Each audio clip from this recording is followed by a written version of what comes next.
Data de retorno oficial ao Allianz Parque, o novo patrocinador no lugar da Victor, a vitória no Choque Rei explicada em números e a reta final do mercado da bola com Danilo, Fabinho e Nino. Fala família Palmeiras 90 mais, é isso que você vai ver no vídeo de hoje, tá feliz, hein? Como anima a nossa semana uma partida como essa que o Palmeiras fez contra o São Paulo. E nós vamos destrinchá-la em números para você, tá? Mas muito mais importante do que isso, vamos começar aqui falando da postura da Leila Pereira, que em entrevista hoje foi enfática, tá?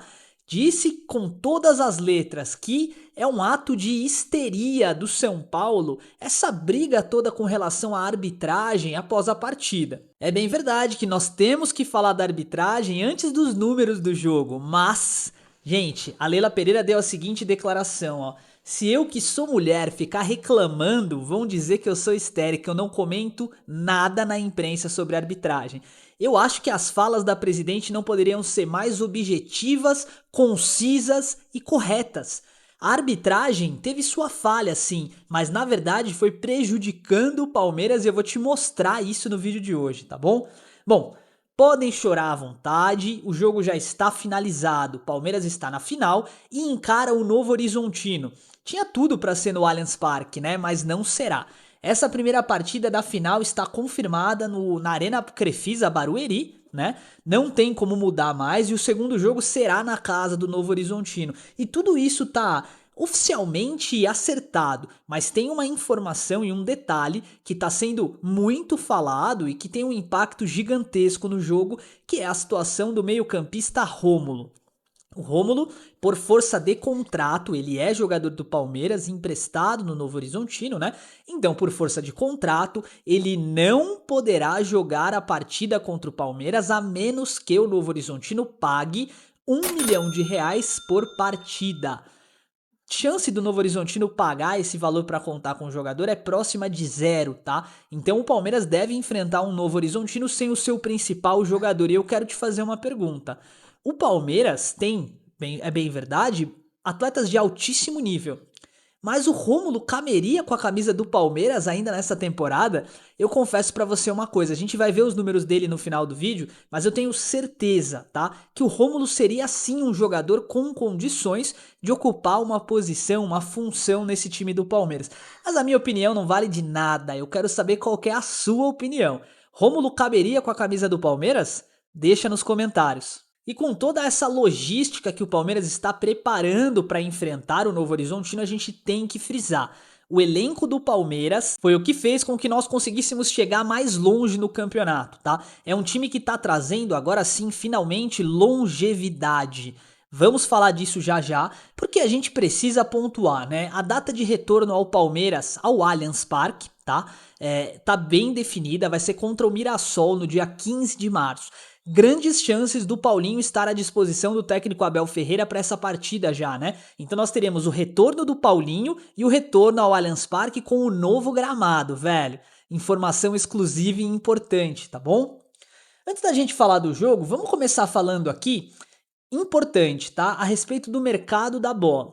A reta final do mercado da bola começa agora, o mercado, a janela para clubes internacionais, né, fecha agora no dia 3 de março e depois ficam só os estaduais, ou seja, o Palmeiras pode contratar jogadores do Brasil ainda, dependendo do número de partidas no Brasileirão ali, né, vai até 27 de março.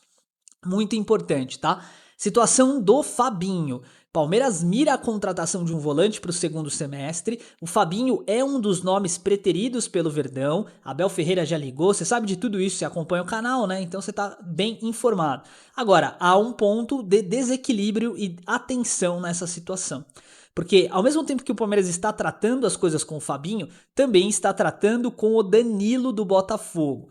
Até certo momento dessa janela de transferências houve um impacto, né, muito grande da situação do Danilo, porque o Palmeiras chegou a questionar, né, o Botafogo a respeito de valores. E o Botafogo se fechou, não abriu negociação. O Palmeiras fez uma segunda tentativa, jogou meio que na maciota, né, escondidinha ali, pô, e aí, Danilo, faz sentido? 100 milhões de reais e tal, e a decisão do Textor tá tomada. O Textor não vende o Danilo. Vamos lá. Em junho, há uma grande chance dessa situação toda envolvendo o Danilo já ter meio que se movimentado, você concorda comigo? Porque assim, se o Botafogo não conseguir pagar salário, direito de imagem pro Danilo, velho, já era. Os caras já vão ter que negociar o atleta. E aí é óbvio, o Palmeiras tá interessado e tá sondando e especulando o mercado. Fabinho vem? Danilo vem? Não sabemos. Eu poderia ficar mentindo aqui pra você dizendo que sim, que tá cravado, mas não é a informação verdadeira. E aqui a gente só trabalha com a verdade. Então o Danilo tem chance de vestir a camisa do Palmeiras, sim senhor, em junho.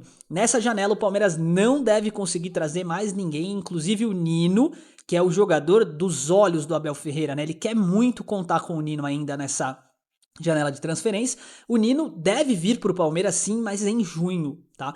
Então a gente teria o zagueiro Nino, a gente tem uma provável chegada de Fabinho ou Danilo. Os dois juntos, esquece, tá? Não virão. Então assim, se fosse para apostar num movimento, o movimento certo que o mercado deveria fazer, né, a janela do Palmeiras deveria fazer em junho, seria trazer o Danilo. Até por questão de idade, um jogador que tá comendo a bola no Botafogo. Mas, quando a gente analisa realidade, o Fabinho viria de graça. Palmeiras teria que acertar direitos de imagem com o jogador, luvas, essas coisas simples, né? Que também vale uma boa grana, mas assim, o Danilo teria que aportar pelo menos 120 milhões de reais na cara, na hora, na lata, tó. O Fabinho não. Essas informações de mercado da bola, possivelmente janela encerrando agora, essas notícias de mercado vão começar a reduzir, né?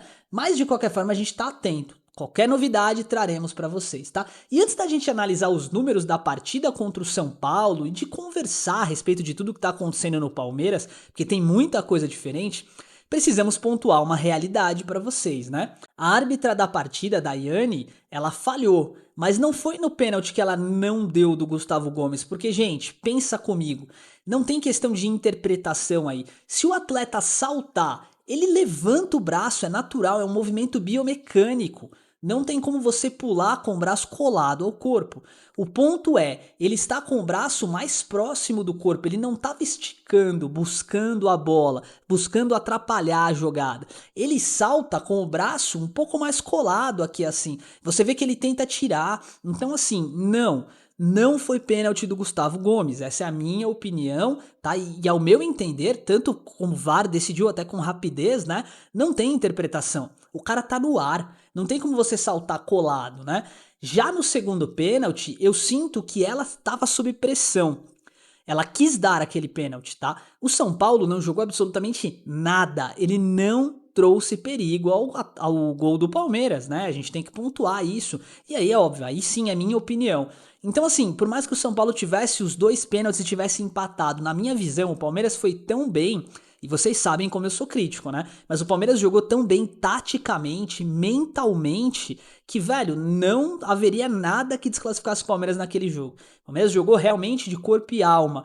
E é só isso que a gente pede. O resultado não dá pra dominar, né? A gente não pode controlar o resultado.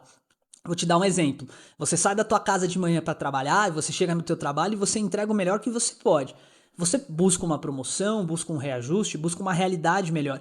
Mas isso você não controla, não tá na sua mão. Quando eu faço um vídeo, é a mesma coisa. Eu faço o melhor que eu posso. Mas eu não posso dizer que ele vai bem ou mal, né? É a mesma coisa lá. Então, assim, o Palmeiras, o que a gente espera é isso, que o Palmeiras continue entregando vontade, entregando gana, e aí o resultado é uma consequência. Mas para ancorar tudo o que eu estou falando e você conseguir entender se você concorda ou discorda de mim, vamos dar uma olhada nos números do jogo. Então aqui tá no nosso SofaScore a escalação do Palmeiras e já logo de cara, o que chama a atenção, né? A nota do Maurício, MVP, Most Value Player. Caramba, hein? Gastei o meu inglês agora, hein?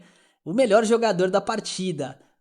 O Maurício teve uma nota 7,5, com o Flaco Lopes com uma nota 7,2, o Murilo também foi muito bem. Então assim, aqui a gente vê uma nota muito próxima realmente do que a gente entendeu da partida, tá? Os jogadores que melhor se mobilizaram.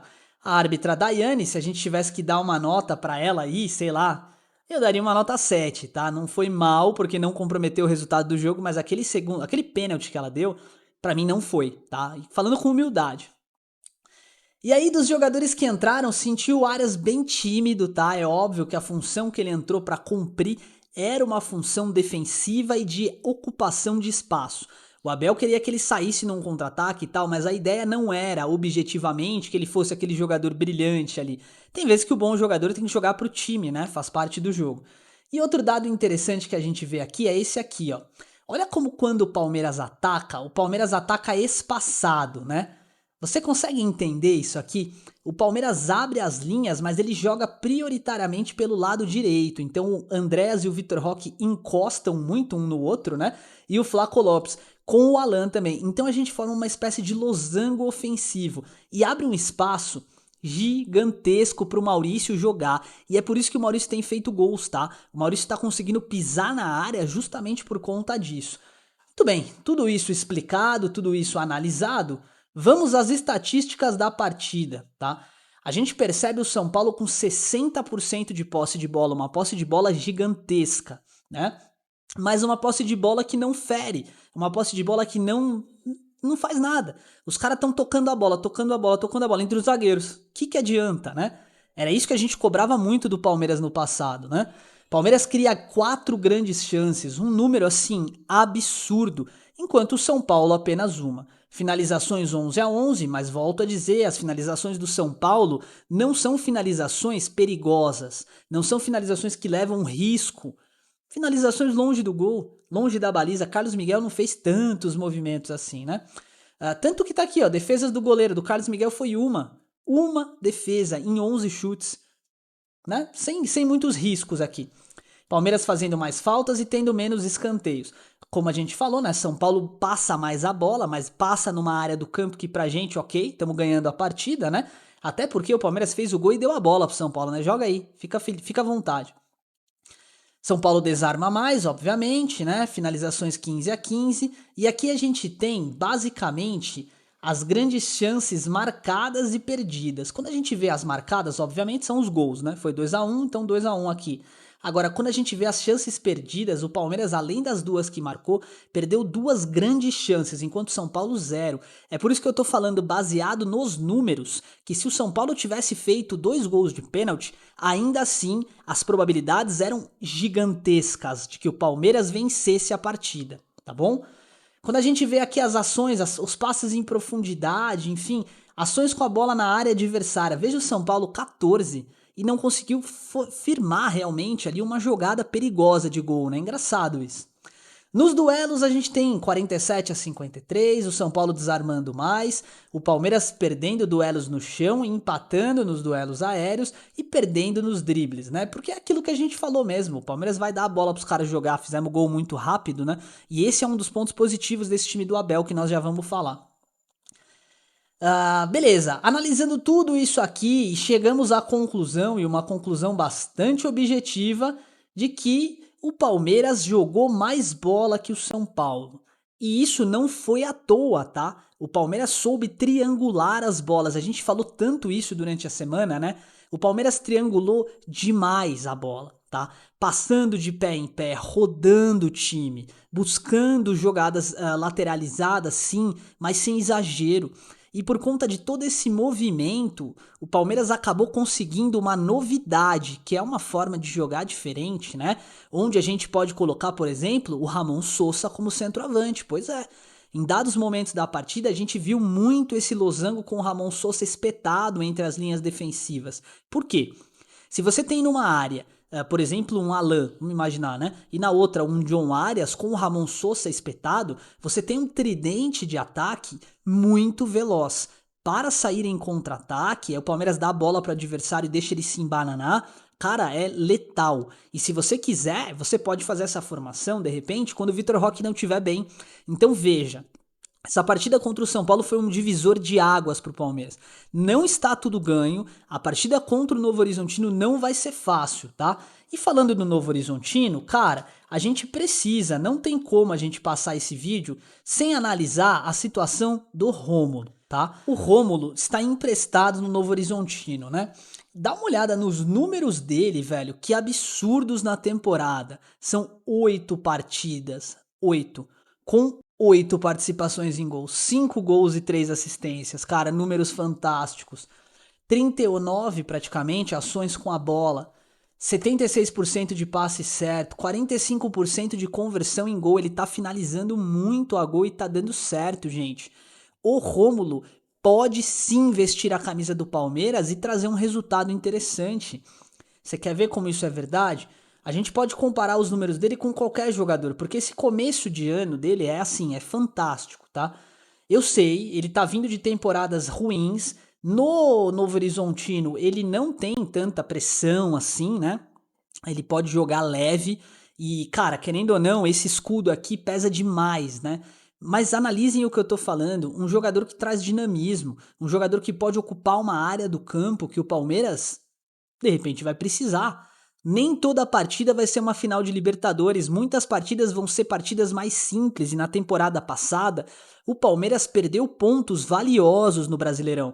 Nós perdemos esse Brasileirão não foi pro Flamengo, nós perdemos para nós mesmos, porque quando enfrentamos equipes nitidamente inferiores, não tivemos capacidade de vencer. Eu cito Vitória no próprio Allianz Parque. Então assim, o Palmeiras tem condição de montar e preparar um elenco que é o que a gente começou falando no início do vídeo, né?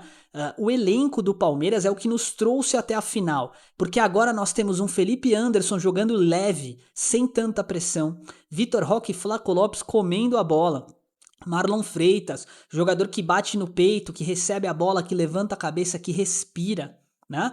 Andréas Pereira, leve, livre, Maurício, que ganhou muito, cresceu muito com essa queda da pressão no Palmeiras.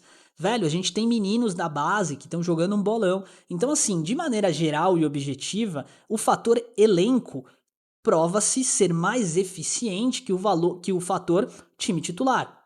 Sim, o Flamengo tem um baita de um time titular, mas o Flamengo tá perdido e é um bom exemplo para a gente levar em consideração. Então, rapaziada, vitória maiúscula do Palmeiras. Você sabe que aqui no canal Palmeiras 90 mais você não vai ficar vendo grito, nem humilhando os outros. Não, não é assim que a gente trabalha, né? Mas você vai ver isso, análise tática, análise técnica e notícia. Sempre pautada pelos nossos comentários, é claro. Então, se você gostou desse vídeo agora, ó, tá no finalzinho do vídeo, você tá aqui comigo até agora, deixa um like aí pra gente, fortalece o nosso trabalho, porque é muito importante. Então, eu quero aproveitar os minutos finais para te agradecer. Mais um mês passado aí, é o 8º mês de canal, cara. Parece que foi ontem que a gente começou, né? 8º mês de canal apenas. E um resultado expressivo. Obrigado por todo o carinho que vocês têm dado ao canal e muito obrigado principalmente aí por estarem conosco até esse momento. Eu deixo sempre esses minutos finais para agradecer e para falar com você, porque é você que está aqui até esse momento acompanhando e fazendo com que o canal seja a grande máquina que está se tornando, né? Eu espero que daqui para frente seja só sucesso pra gente e pro Palmeiras também. Então, muito obrigado pelo carinho de sempre, meu amigo e minha amiga palmeirense. Um forte abraço e avante palestra!